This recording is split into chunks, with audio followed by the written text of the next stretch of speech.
Hi, I'm Dr. Kate Kresge, a naturopathic doctor and a huge fan of the Redefining Medicine podcast. Like you, I tune in to get inspired by the visionaries who are moving whole person care forward. Whole person care takes a whole lot of work, and staying inspired is half the battle. The other half? Finding the right partners to support your practice.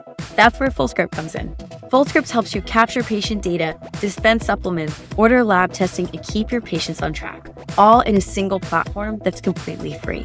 FullScript helps you streamline your workflow, grow your practice, and deliver whole person care at scale. And with FullScript's acquisition of Rupa Health, you'll have access to even more lab tests on top of the 1,000 already on the platform. I can think of 100 reasons to join FullScript, and you can read more about them at fullscript.com/A4M. Now, back to the podcast.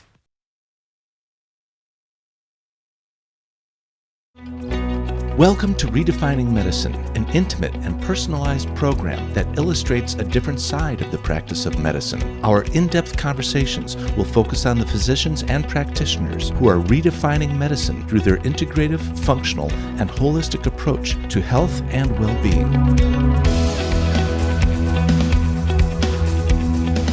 Our host for Redefining Medicine is Dr. Erica Schwartz.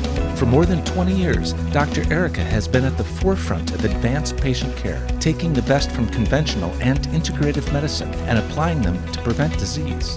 Dr. Erica is a distinguished A4M faculty member in disciplines ranging from hormone therapy, peptide therapy, and IV nutritional support. Hi, so we are in Chicago for A4M's Cognition 360, which is a really great conference. It's about helping people understand the brain, how to reduce issues with Alzheimer's, diseases of aging, and how to improve longevity and optimize our brain function. We have the most amazing speakers, and I am so honored and so pleased to introduce one of my favorite people, who's not just Cognition 360, but he is one of the main faculty members of A4M, who's amazing and a friend of mine. Dr. Gordon Crozier. Thank you for being with us. I'm so happy, Gordon. Well, thank you. Thank you for having me here. It's exciting. It's such a pleasure to have you. And I mean, I just watched you on stage, and as usual, you shine. And you spoke about something that's near and dear to both of us, which is peptides. But you spoke about peptides in the setting of brain. So talk about that a little, and then we can talk about other things. Well, I think you spoke a little bit about longevity. It's not necessarily longevity, but how healthy you are in your years of longevity. And so to me, a lot of that is neurological, because as you remember, I was in neurosurgery and neurology as a physician assistant before I went back to medical school. And became an OB/GYN. Yes. So I did all fields. You certainly did. But because of that, I went back to my love, which is neurology, because it controls so many things. Your gut controls your brain, but your brain controls your gut. Your brain controls so many things. There are so many peptides that actually activate and are neuroprotective. Being neuroprotective not only protects your brain, but it protects many organ systems in your body. And that's what I'm about, is how can we optimize this? How can we use these? Of course, we have to kind of stay within our realms that are legal, because there's a lot that we're not allowed to do. FDA is mandated. We can't do some of them anymore. But there are many that are still available. And because they are available to us, I think we need to utilize them, because some of these peptides will actually increase BDNF, brain-derived neurotrophic factor, which helps us in our cognition. It helps you in your mood. It's going to help be neuroprotective. It's going to help with repair. We're regenerative doctors. We're in the regenerative world and longevity world, not just longevity, but regenerative. How can we regenerate these cells? And neuroplasticity is part of that. Beautiful. We love peptides. You have people talking about peptides all the time. We have our own peptide courses that You can learn all about peptides, but everybody wants to use peptides. And peptides are little signaling agents, as we know, but they make the difference between health and not so healthy. So talk about the peptides that you were talking about in neurodegenerative and improving cognition, improving and decreasing the neurodegeneration of aging. And tell us about those. Yeah, you're right that some of them are not allowed these days, so we don't talk about them, but they're there. And they'll come back, because we know that always happens. Yes, they will come back. And we know, the public, when the public knows about something, they kind of force the hand a lot of times of government agencies. And so hopefully the people will become educated. And our public today is becoming more educated. Right. And that's how I got into the realm of educating myself, because I think my patients are knowing more than I am. That Right. can't be. I have to learn more. Of course. So one of the peptides, when you were talking about neurological, that is one of my favorites is FOXO4. Right. That's one of them. There's many of them, but I was going to say that 10 others. Right. But FOXO4 is one of those ones because why? Because it decreases senolytic cells. When you have senolytic cells in your brain, that causes the microglial cells to become activated and spread inflammation. So the microglial cells become activated, it affects the glial cells. It's going to affect what happens in the brain, and then you have more inflammation and neuroinflammation. And we learned from many of the talks this weekend that neuroinflammation a lot of times cannot be found systemically. So you can have normal inflammatory markers, but you can have neuroinflammation. But that is one of the things that it does. It decreases those senolytic cells, but it also helps with increasing memory. So increasing memory is critical. It's critical. Yeah. But there's other peptides like VIP. That's been one of my favorites for years and years and years. And that one is very legal, and you can get that at a lot of pharmacies still today. But it is a nasal spray. You can now get it in an oral form, which is nice because the nasal spray burns a little bit, right? Right. But it helps with mood. It's going to help with neuroinflammation. It is neuroprotective. So being a neuroprotective, what is it going to do neuroprotective-wise? Well, people are walking around all over the world with high cortisol levels. Right. You know that high cortisol levels is going to affect your brain. In fact, we saw... You should know that. Yeah, we all know that, right? Right. But we saw areas where the brain shrinks. Right. Because of too much cortisol all the time. Right. It's critical that that's modulated, but let's help while you're modulating that cortisol. Let's help something. So VIP can be that source that can really help that. But VIP also helps with circadian rhythms. How many people are walking around and they can't sleep besides my wife?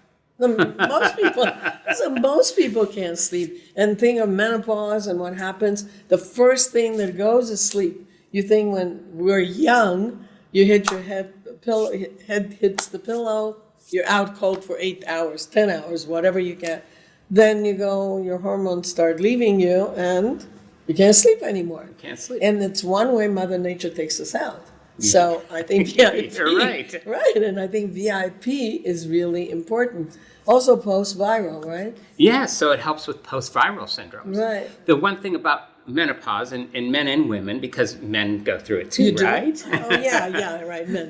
Andropause. I heard about that. But the thing that, you have to address their hormones as well as VIP for that sleep thing. So you Right. have to address, progesterone in women, but then the VIP thing as well. So you have both of those together, synonymous, they will have a greater impact. Right. If you do one or the other, a lot of times you don't get what you want Right. for their Or sleep. as much result. Yeah, right. as much results. Right, so that's great. So I think that's important to know all those aspects. You really have to know multiple modalities. It's not going to be just peptides Right. because peptides are great. We love them. I love them. But you see that all the time, and you talk about how they started in the skin, right? In skincare, they would put peptides, and everybody thought, if they're peptides, they're going to work. Well, the thing is, it may not work because it depends if they get in. So Right. depends what they're mixed with. But we know how to work with peptides because we've been working with them for a long time. And they're the injectable ones that are illegal. And then there are oral ones that are legal. So there are a ton of those. And in the brain, when you're talking about Cognition 360, you have taught the audience a lot about the peptides they should be using in brain. So you have VIP you're talking about. We're talking about Foxo. What else did you talk about that you thought would be interesting to tell everybody? Well, I want to say something that I didn't talk about that I should have talked about. Oh, well, so now you're going to learn something. So Right. something that I didn't talk about there, but I really should have talked about. What? Because they're available and you can get them, is BPC 157. Of course. And how does that help with neurocognition?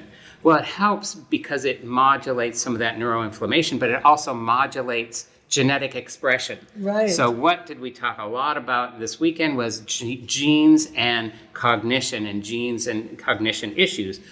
You don't really know if those genes are working incorrectly or not. There's no way to really know for a fact. Mm-hmm. You might know maybe by some lab values, But you're not really sure. but you're not really sure. You Right. don't really know. Right. So, but you can know if you're modulating that gene so it will express in a correct manner. So just because you have, say for instance, an MTHFR, Right. which does affect cognition too, Of right? course, of course. But say you have that, well, you don't know if it's really working correctly or incorrectly necessarily. Right. You might have some hints, Right. but you don't really. So to have it working correctly, you can use BPC 157. Of course. You can use GHKCU. Mm-hmm. Those are genetic modulators. They gene modulators. Make your genes work for you, not Right. against you. Right.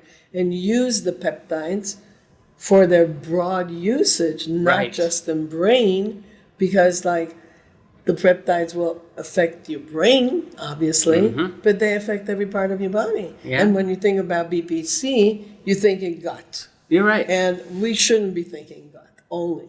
We should be realizing how important BPC is. But the gut is essential because it's course. essential in the brain. Yes, of Because, course. as you heal those tight junctions, Right. right on the other side of those tight junctions Right. are the dendritic cells. Exactly. That sends a response to the brain. Right. And so we need We that need both. corrected. That's right. And then GHKCU you were talking about. So, and GHKCU is also a genetic modulator. Right. So we need that. And a lot of people are copper deprived. Right, and we don't know that. I mean, we know about Wilson's disease when you have too much copper. Right. But we But we don't don't- talk about when you don't have enough copper and where you're going to get the copper from.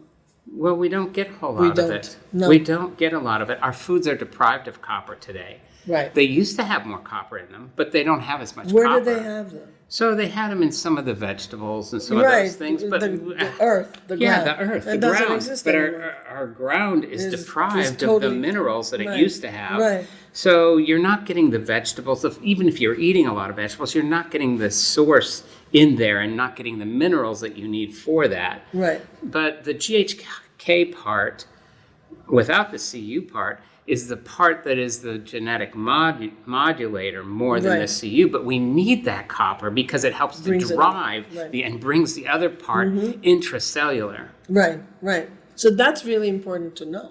Yeah. Because when we think of GHKCU, you think about skin, you're thinking about, you know, We all put it on our we skin, all right? put it on our skin, and that's great, but you need it in your brain. You need it for your brain too. And the whole thing is, look at how many people do a copper zinc ratio. Nobody. I've never seen it, even No. from other, integrative longevity Yeah, doctors, yeah, nobody does. from people that are coming to me from other physicians. I've not seen it done. No, they don't. They don't. It's very interesting. So, okay, I love it. What else do you want to tell them? What else should we tell them that they don't know? Well, there's so much. I I mean, know. insulin. Insulin was the first peptide that was ever Right, driven. So right. insulin can be used. Insulin is one of those great ones that can be used intranasally to help with Alzheimer's. And it really has been shown to help with Alzheimer's.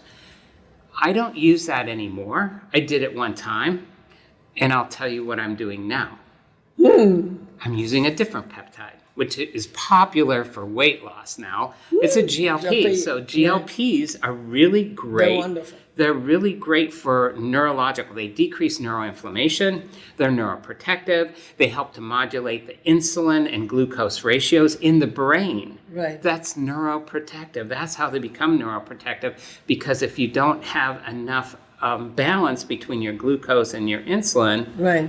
you're going to cause inflammation in the brain and all kinds of other things, and then you'll end up with diabetes type 3. Right. Isn't it amazing, though, that GLPs came to the market? We used to use GLPs long before they came to the market, right? And they came to the market to work on diabetics, right? Then it turns out that they help you lose weight. Then it turns out that they actually help your brain, because people would come in and say, oh, I used to chew on my nails and now I don't anymore. Or I used to crave the sugar and now I don't anymore.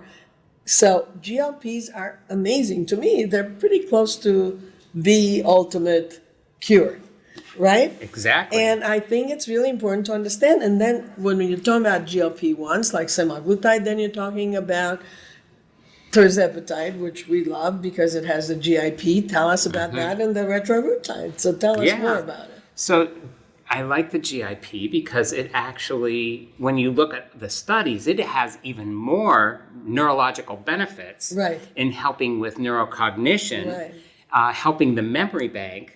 So we have lots of peptides that can help with your memory, so we can increase that memory. Yes. And I think it And, becomes really important to understand that peptides don't just serve to help the gut and the tight junctions. Correct. Right. So we need peptides for every organ system. For your gut, for your heart, for your adrenals, for your brain. The brain. That's what we're You talking only about have today. one brain. Yeah. No. We have to protect our brain. Yeah. My father, he had Alzheimer's. He did? So yeah, Oh. and so that's why I've looked at my genetics in depth. I know my genes, but I also know what I can use to modulate that, and I also know what supplements to take, what peptides to take. So what am I going to do? And I'm going to take them. You are. I do. I take Every them day. too. I take them too. So when you think about genetics and the genome and the gene expression, and everybody was coming and teaching us how to test for genetic expression, you have to keep in mind that at the end of the day, what really matters is what you're doing in your epigenome, what you're doing in your life, right? Your lifestyle, to see if those genes get expressed and get activated or not, right? Correct. And I think that becomes like the key to understanding what's going on. It's an overall lifestyle. Right. And that's what I try to tell my patients. It's not just, I'm not just going to put these peptides on you. Can you imagine? No. Right. It's a lifestyle change. I'm going to want you to exercise. Why? Because when you exercise, you're going to be releasing more of these things that are released from your muscle that actually affect your brain, Right. which is key. Key. People don't realize I know. muscle plasticity helps with neuroplasticity. So we need all those things. So it's a lifestyle change. How you eat, what you eat. Do you do intermittent fasting? Do you not do? How much do you do it? How much do you sleep? What's your sleep habits? We need all those to actually modulate our entire lifestyle, to have a healthy lifestyle, so we can be the best we can for Best we can. for whatever time we have here. So when we're talking about longevity, that's great, but let's talk about quality of life. And Dr. Crozier, That's right. thank you so much. And if you need a doctor who really knows how to put the pieces together, you're the one. Thank you. Thank you.